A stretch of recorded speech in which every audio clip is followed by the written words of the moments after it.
الفيديو موجه لي حد ما بدار كونتير تصمريك الطاري صمريك جاوني النهارات وقالوا لي على انهم يديروا لي الكونتير الطاري دير لي عن طريق هيدير رقاج راك يجيبكم من الرصيد ويشحنوا يعني يفرق رصيد ما فات شحن نقطع عن الكرة. عطاونا كارت ونزلوا لي ابليكاسيون.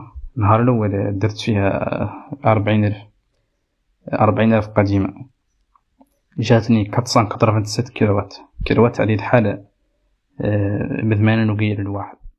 يا غير اللي تلاتة خلاص كونسوماسيون إذا هو اليامس على سبيل المثال مشات عليا 31 كيلوات اللي هي 2400 نهار واحد، وهذه الشهرين اللي هو وقت مجيد بكتيرة اللي تعود 148,000 و148 على شهرين ولا 75,000 في شهر واحد.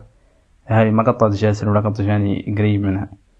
والناس الكونتير داروا اللي لا ضحكوا في يوتيوب، والناس حد ما يبغى يضحكوا فيه لا يدير هاي الكونتير.